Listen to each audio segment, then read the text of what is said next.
போச்சு நான் எங்க தான் வச்சுக்கிட்டு தெரியல. அண்ணன் வந்துக்கிறாரு கண்ணா.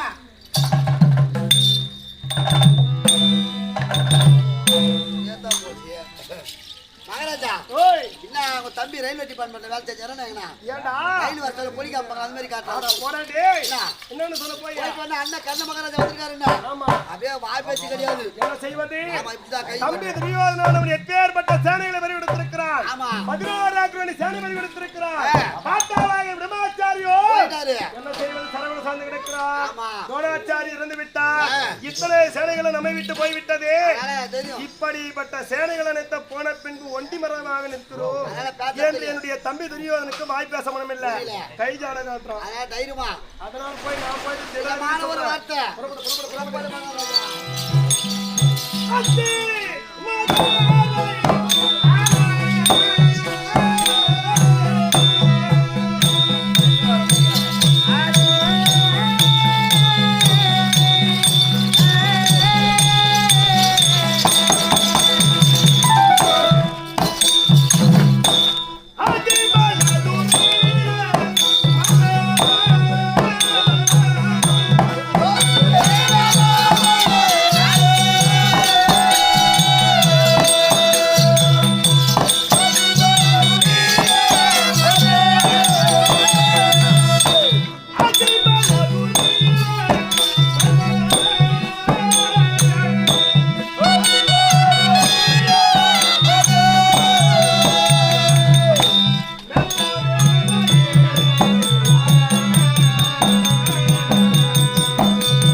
இன்றைய தினத்திலே அடையத்தி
என்ன செய்கிறேன் அண்ணா எந்த கடுமதிக்கு கர்ணா விண்ணப்பது நாளாகிவிட்டது அண்ணா என்று அணுகிறாயே தம்பி யாருடைய வார்த்தையை கேளாமல் போனதால் உனக்கு இப்பேற்பட்ட நிலைமை ஏற்பட்டது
இருக்கிறது. அன்று ஒரு நாள் ராஜ சபையிலே பெண் என்று மாறாமல் அம்பலமான மேடையிலே ஏற்றி வஸ்திரத்தை கலைந்தால் உடைய தம்பியாகிய துச்சாதனை விட்டு திரௌபதியை அன்றைய தினத்திலே அனைத்துமான குருபெரியோர்களை வேண்டாமனா துரியோதனா பெண் பாவம் கொள்ளாதது. அப்பேற்பட்ட திரௌபதி விட்டுவிடரா என்று உரைத்தார்களே, அந்த வார்த்தையை கேளாமல் நீ அன்றைய தினத்திலே அவருடைய வார்த்தையை கேட்ட அந்த திரௌபதி ஒண்ணு செய்யாம இருந்திருந்தா இன்றைய தினத்தில் நமக்கு ஏன் இப்பேற்பட்ட நிலைமை? சரி, இதற்கெல்லாம் காரணம் இருக்குது. ஒரு கருணை யாருக்கலாம்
அவளுக்கு துணையாக யார் இருப்பது?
துரியோதனா அது அதிவீரன்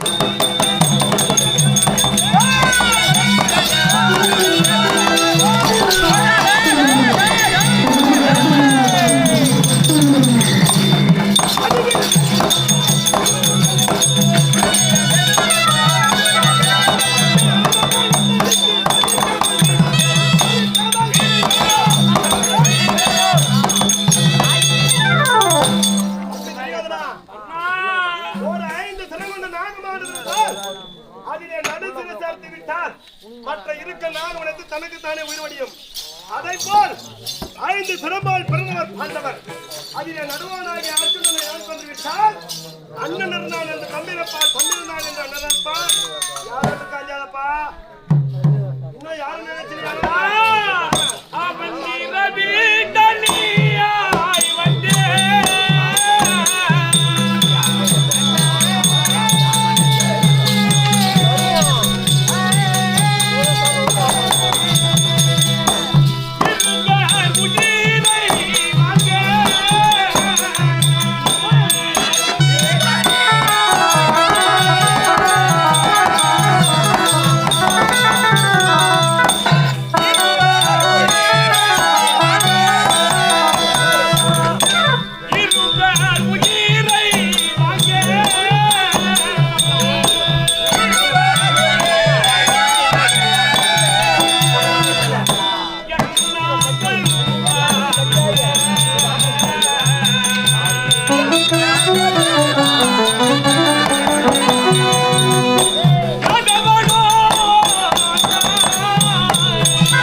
சீக்கிரமாக இன்றைய தினத்தில் எனக்காக சேனாதிபதி வட்டம் கொடுத்து அனுப்பினார்.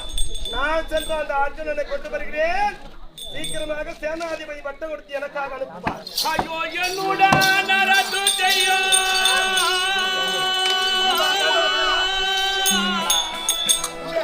ஐயோ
17ஆம் நாள் யுத்தத்திலே அண்ணா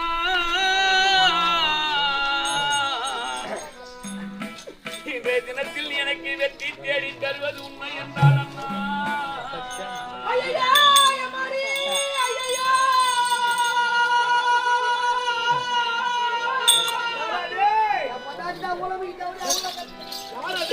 பொண்டாட்டி தான் சின்ன பொண்டாட்டி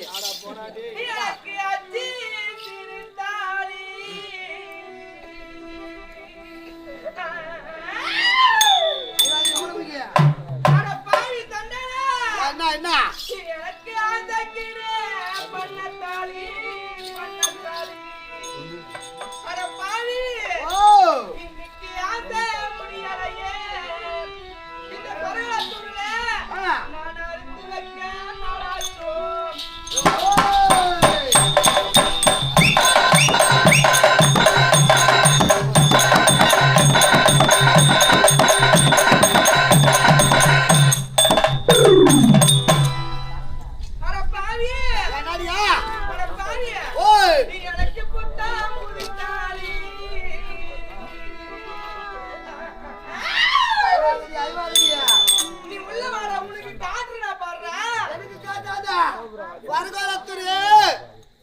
யாகசேனி மன்றத்துல ஆஜராகிறாரு பத்தியா சிவபால அண்ணா அவருக்கு காட்டு நல்லா பாப்பாரு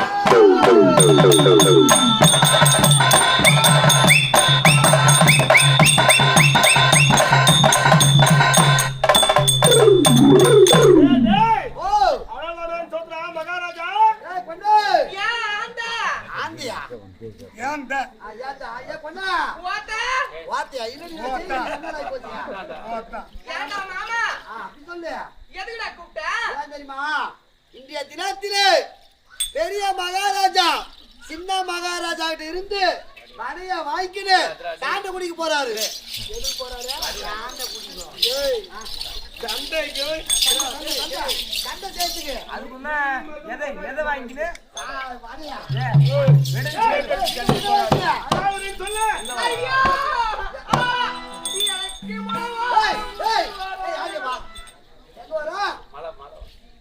மழை வரும் சொல்லி முளை வரும் மழை வரும்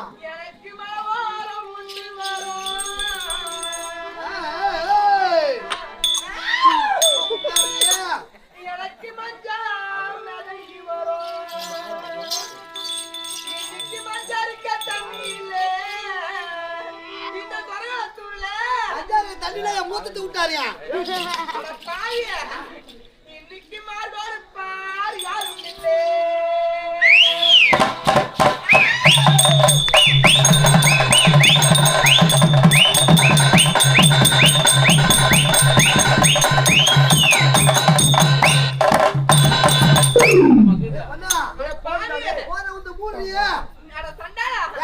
நீ எங்க வச்ச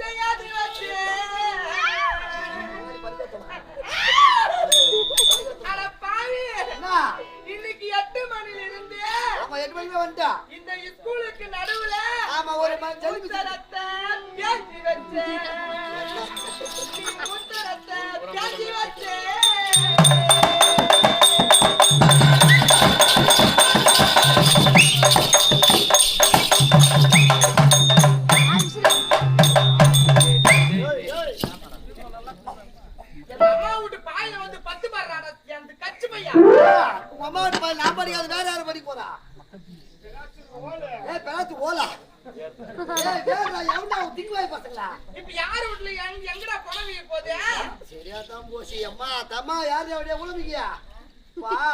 பெரிய மகாராஜா இருந்து என்ன மகாராஜா இடிய வாங்கிக்கிறேன் சண்டைக்கு போறாருன்னு சொல்லி அவரு போனாலும் போய் போசி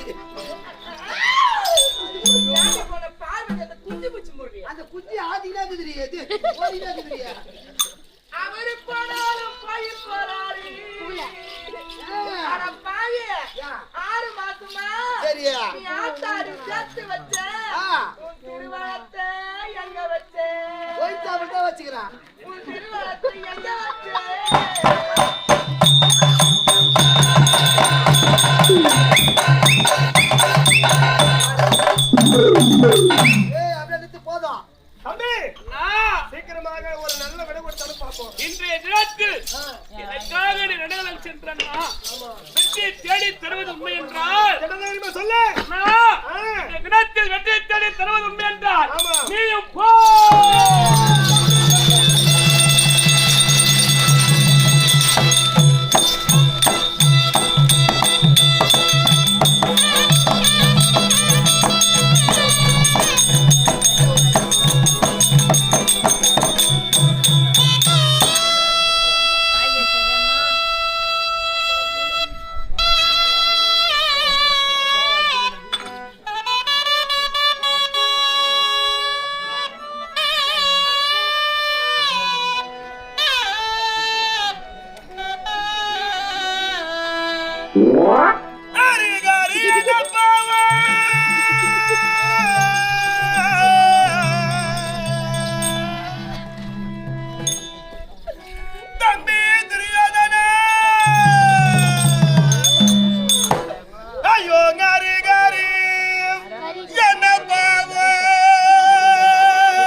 என்னுடைய ஆத்ம நண்பனாகிய துரியோதனை பேர் வட்ட வார்த்தை உரைத்து விட்டார்.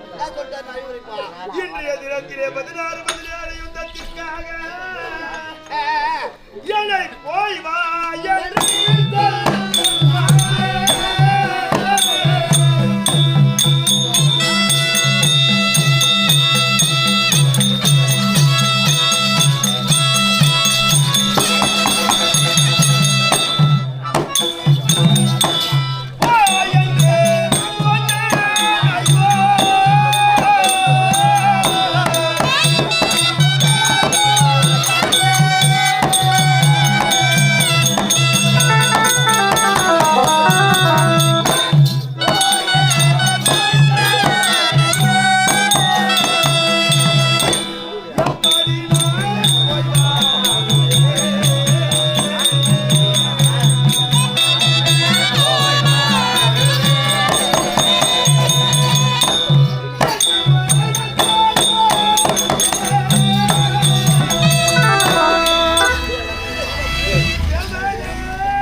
என்னுடைய நண்பனாகிய துரியோதனனை போய் வாருங்கள் அண்ணா என்ற மனம் இல்லாமல் என்னை போ என்று உரைத்து விட்டானே.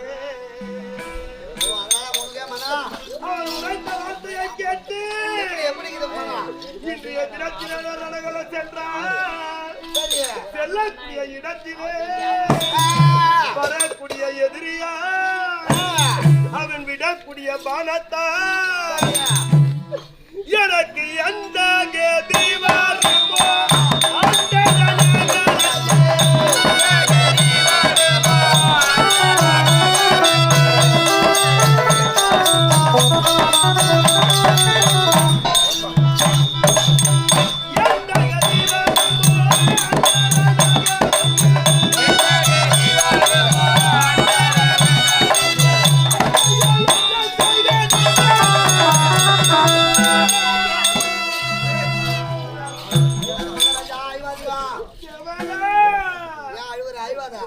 அந்த வார்த்தையை கேட்டு ரணகள சென்றால் எனக்கு அந்த ரணகளத்திலே எந்த கதி ஏற்படுமோ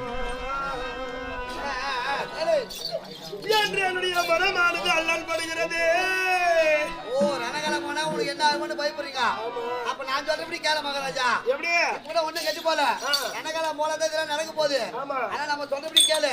நேராவா போலாங்க. எங்க ஊர் நண்பன் ஒருத்தர் இருக்கிறார் அங்கு அவங்க வீட்டுல நீங்க மீன் குழம்பு கருவாட்டு குழம்பு கோயில் கறி குழம்பு 3 வச்சுக்கிறாங்க. சாப்பிட்டு கம்முன்னு நம்ம என்ன பண்ணலாம் பட்டு தூக்கிடலாம்.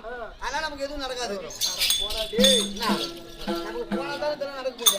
அதான் எண்ணி மனதிலே எண்ணி பயந்து புறமுது காட்டி ஓடுவதா? அதனால கோட்டையிலே பிளவு இருந்தாலும் ஆமா கோட்ட புள்ளி மாறாது. மாறாது ஒரு சத்திரனுக்கு அழகும் தைரியம். ஆமா முன்வைத்த காலை கூடாது. சாக துணிந்தவனுக்கு சமுத்திரம் ஒரு முழங்கா. ஆமா கடந்ததை எண்ணி போய் சரி காரணம் என்ன கண்டு ஒண்ணுமே கிடையாது. அதனால் வராத வினையை வா என்று உரைத்தாலும் வரப்போவது கிடையாது.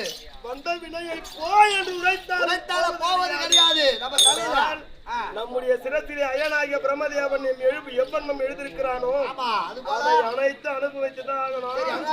அதனால என்ன செய்யணும் தெரியுமா? சீக்கிரமாக புரிவுபட்ட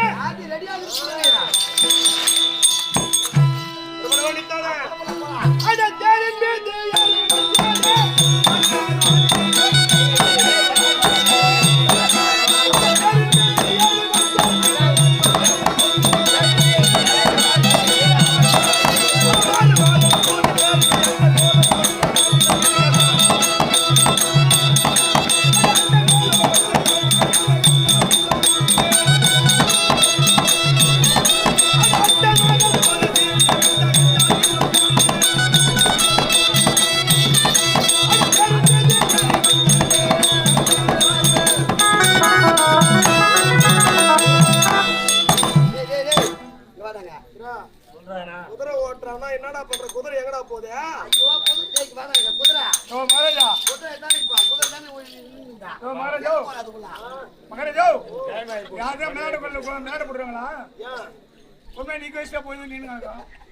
மகாராஜா வேகமாக போல சென்ற குதிரை ஓட்டுறான்னா என்னடா குதிரை பண்ணி கிடக்குறா? குதிரை பீத்துன்னு போகுது பில்லு மேய போகுதுடா. பில்லு மேயத்துக்கு பண்ணி ஏய் செல்வகன், மகாராஜா வாழ்வு வேக மனோவேக சென்ற புறவி பட்டு நின்று விட்டது. திடீரென நின்ற காரணம் என்ன காரணம்? அதோ தெரிகிறது பார், ஒற்றை தீபம். ஆமா, அந்த சின்னதா ஒரு வழியை வச்சு தந்தா ஆமா. யாரு அந்த நாட்டின் பெயர் தான் விதர்ப்ப தேசம். விதர்ப்ப உங்களுக்கு என்ன சம்மதம் இன்றைய தினத்தில் அதை பத்தி பேசுறீங்க? உறவு இருக்குது. என்ன உறவு? அதுதான் எனக்கு மானங்கெட்ட மாமியார் வீடு. ஆமா மகாராஜா, நான்லாம் மாலை இட்ட மாமியார் தான் நான் கேள்விப்பட்டிருக்கேன். மானகட்ட மாமியார் வீடு எப்படி அது? ஏய், ஒரு பெண்ணானவள் ஒருவனை திருமணம் செய்த பின்பு ஆமா, அவளுக்கு அழகு எங்க இருக்கணும்? அவளுக்கு அழகு புகுந்த வீடே கதியா இருக்கணும். தன்னுடைய தாய் வீட்டுக்கு புருஷனோடு வாழாமல் சென்று விட்டால் அதுக்கு பேர் என்னன்னு சொல்லணும்? மானகட்ட மாமியார் வீடுன்னு தான் சொல்லணும். ஆனால் என்னை மாலை இட்டாலே என்னுடைய மனைவியாகிய பொன்மாலை என்னை சிறிய வயதில மாலை இட்டவுடனே என்னை இனஜாதி இழுகுலத்தான் தேர்ப்பாக ரதசுத்தன் என்று வாயில் வந்தவாறு ஏசினார். எதற்காக தெரியுமா? அவர் புதிய பெண் அல்லவா? எனக்கும் அவளுக்கும் திருமணமாகிய உடனே புதிய பெண்ணாக இருக்கும் பொழுது குளக்கரைக்கு ஜலமெடுக்க சென்றால் அந்த குளக்கரையிலே ஜலமெடுக்கும் இடத்திலே ஒரு ரெண்டு கொண்டை கூடனா. ரெண்டு கொண்டை கூடி என் குடும்பத்தையே கட்டுட்டானுங்க.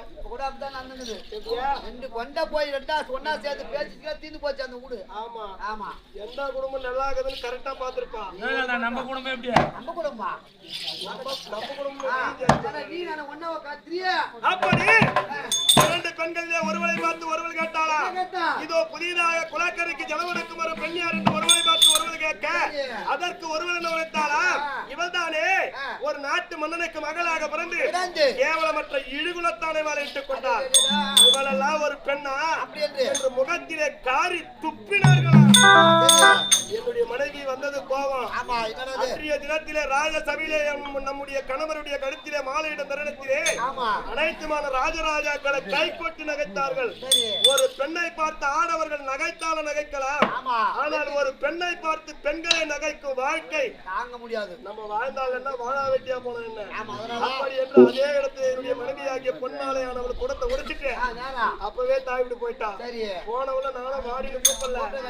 ஏன் ஒரு பெண்ணானவள் அவளுக்கே அவ்வளவு தைரியம் இருந்தா ஆடவன் நமக்கு எவ்வளவு இருக்கும்?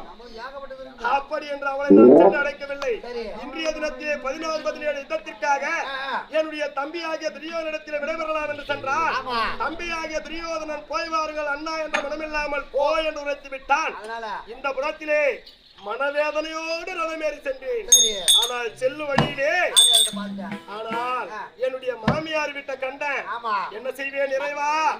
மாலையிட்ட தோஷம் தீர மனைவியினுடைய முகத்தை பார்த்து சென்றால் அந்த அர்ஜுனனை வெல்ல மாட்டோமா என்ற ஒரு மனதிலே ஒரு அற்பஆசை என் மனதில் நினைத்தேன்.